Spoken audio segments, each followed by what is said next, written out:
All right, Andrew, we have a new running back in Detroit, and his name is Bo Jackson. Just kidding. It's Bo Scarborough. So Bo Scarborough, I can't even say his name. Bo Scarborough is the new running back of the Detroit Lions, signed off the practice squad, and we're gonna get into him and Jeff Driskel and everything that happened against the Dallas Cowboys.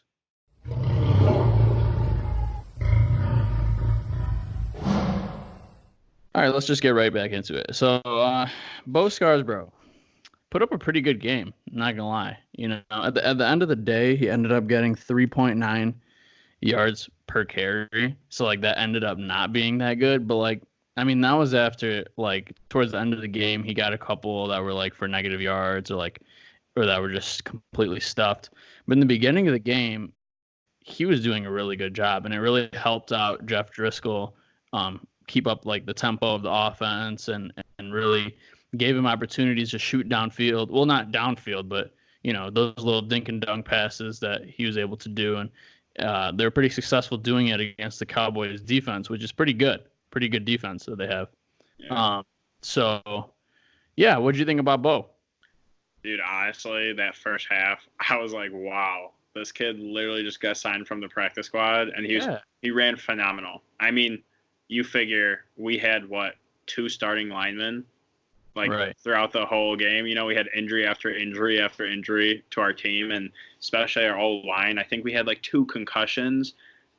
So, I mean, the dude played phenomenal. And like you said, there was a couple runs that went for negative yards, which skews the yards per carry. But overall, when he didn't get tackled, when he, just got handed the ball, whatever, he ran really well, and he got those extra yards after contact. And I mean, it was nice to see a little breath of fresh air. Yeah, I agree. And like you were saying, we were out 2 offensive linemen, and those attempts that he was stopped in the backfield, it was like their defenders were already in the backfield by the time he got the ball. So it's like I'm not blaming him for that at all. And to be honest, how many running backs? So this is the running backs we've had starting for the Lions so far. So we had C.J. Anderson for a second, right? And then we cut him. Kerryon Johnson, who couldn't find the hole to save his life. Honestly, there wasn't that many holes, but even when there was, he couldn't find them. We had Paul Perkins for a minute. We had Carson for a hot minute. We thought he was good for a second, and then he got hurt. Ty Johnson, who we know has potential, but he's got a concussion. And then J.D. McKissick. Who's never been really 3-down back. He's always been just a change of pace back. So, honestly, Bo has been the best that we've seen so far this year, in my opinion. And so I was looking him up afterwards because I had no idea about this guy. Do you know? So, I'm just gonna go off.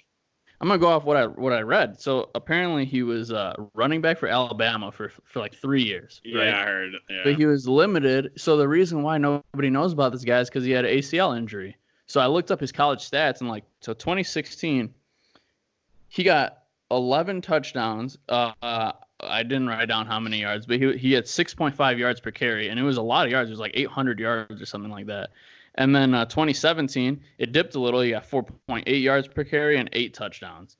But I mean, that's great. I mean, that's awesome for Alabama. Honestly, anybody out of Alabama is a good player, So it's awesome. I think it's great. So if this guy can stay healthy, and if his knee is back to normal or healthy, because we've seen people get ACL injuries, and it's such a standard thing now. Yeah, with modern medicine, they come back stronger than ever, and it's like, oh well, what'd you do? I want to this man. So yeah, so honestly, he's done pretty well. So he was drafted by the Cowboys in 2018, 7th round pick. So it's honestly ironic that his first play in the NFL was versus the Cowboys, So that's pretty. He had a little bit on the Jacksonville Jaguars and the Seahawks, but and then I also have some of his combine numbers. So he ran a 4.540, which is decent, pretty good. That's just pretty damn fast.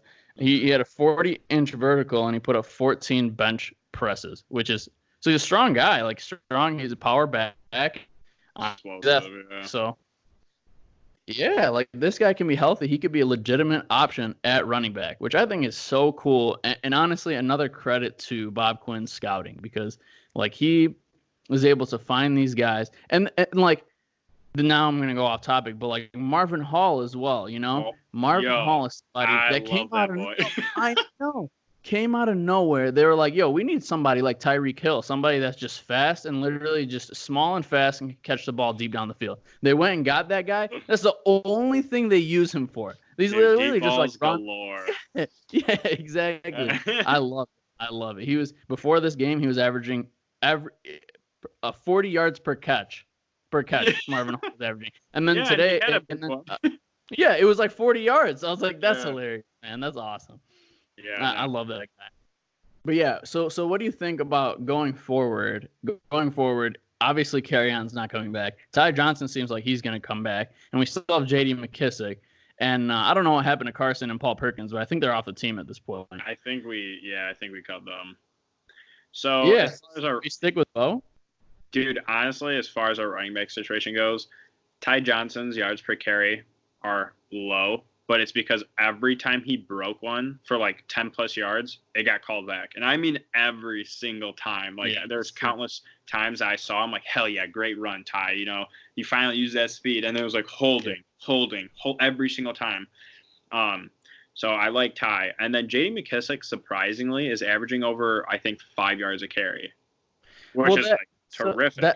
But that doesn't count. Like, to me, okay, we're because we talk about statistics and we're like, anytime it's like a bad statistic, we're always like, well, that's skewed because of this. Yeah. Well, his yards per carry is skewed because he had that one fucking like 60-yard run. Remember? For sure. Oh, I mean, for sure. I think he plays pretty well. There's some times where he slips or does some dumb crap, but like, I mean, just in this last game alone, he took that little dump pass and made like 4 moves. He juked the guy out, ran over the other, like it was crazy. So I was like, between those two guys who have been on our team since the very beginning of the season, and then Bo, like, I think it's time to just put in, use our running backs how the Saints did before they got Kamara. You have a couple running backs, you have them for different situations, and you use them that way. We have Stafford, they have Breeze. They're both gunslingers. You let them control the game, and then you supplement it with those couple running backs. And I know Stafford's hurt, whatever, but it's like, dude, we're not a run-first offense. We don't have the O-line to do that. We don't have the power back. We don't have whatever. So it's like, play to your strengths. And that's what Bevel said freaking all offseason. So I think if we play our strengths and go, pass heavy and supplement with a run, I think our running game would be phenomenal with those 3 guys. I mean, just changing it up. Yeah, no, I totally agree. I think with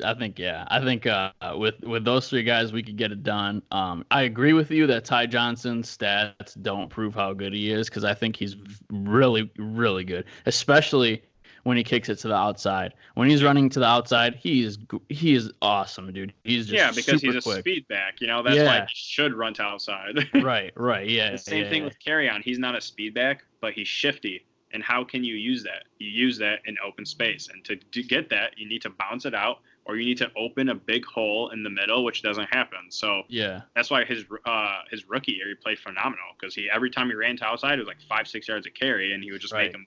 But now it was run up the middle nonstop, and he was getting like 2-3 yards a carry because there's nothing there. Right. Yeah, totally. And like, it's definitely important to have that kind of power back, that one cut back, like Bo. So honestly, like, dude, I'm pumped that we have this guy. And like, it was getting to the point yesterday that I was like, dude, we're too close to the Cowboys. Like, or to Sunday, whenever we played. Dude, I'm like, we're too close to the Cowboys. Like, this is pissing me off that our running game is doing this well and Stafford's not in. Because if Stafford was in, we would have crushed them. And the Bears. We would have murdered the Bears if Stafford was in.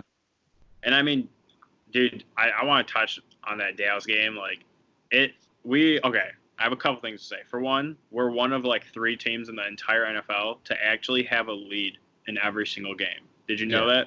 So that fucking pisses me off, because all the other 2 records are like playoff. It's the 49ers and the Kansas City Chiefs. Yeah.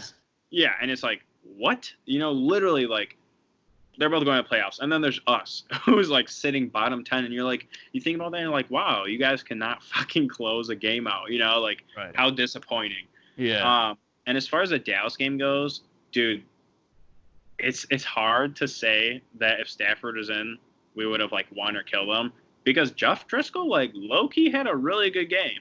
He made a lot of things happen with his legs. He made some good passes. I mean, it wasn't perfect. If Stafford would have obviously, had a couple of those that would have been completions that Driskel didn't. But overall, I thought Driskel played phenomenal. I mean, for like just coming in and like, changing it up with being able to run, like, the dude's quick as hell. Like, he is super quick. Here's the thing, though. Like, I've heard that, they were like, I heard that, right? Like, he did play well. He played very, very well. I'm not trying to take anything away from Driskel, but like, okay, like, they were trying to just stack the box and make Driskel attack them. You know what I mean? So that opened up things down the field that wouldn't have been available if they were scheming towards somebody like Stafford. So like, yeah, it would have been a totally different game. Trust me, I know. And like, Stafford maybe couldn't have been that quick with his legs, right? Especially with a back injury. So like that's definitely a weapon that Stafford wouldn't have had. But like, Stafford wouldn't have needed that. You know what I mean? We would have been in a different position in the game where like we definitely wouldn't have needed Stafford to run 15 yards. And honestly, Driskel made some bad decisions. Like there were times that he should have tucked it and run for 15 yards, gotten a first down, and he didn't. Like multiple times. I know what you're talking about, because announcers literally replayed it and they're like, "What the hell? Like, why would he run that?" Yeah. And like so. And like that's just experience, right? Like Driskel's a young guy. Like not blaming him at all. It's just like Stafford is an upper echelon quarterback, and he has that veteran presence, and he's a leader. Like there's just a million things that Stafford would have brought into the table. But I mean, I know that I'm preaching to the choir with you and all the Lions fans. Like we all know, like Stafford is a beast. But like, it's just it's just difficult because like. But honestly, like, it doesn't matter to me. I already said it like in October, dude. Season's over, so like whatever, dude. Sit Stafford the rest of it.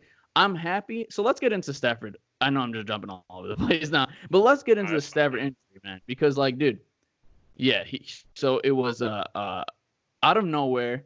He was out for the week of Chicago. We did not see that coming. Nobody saw it coming, right?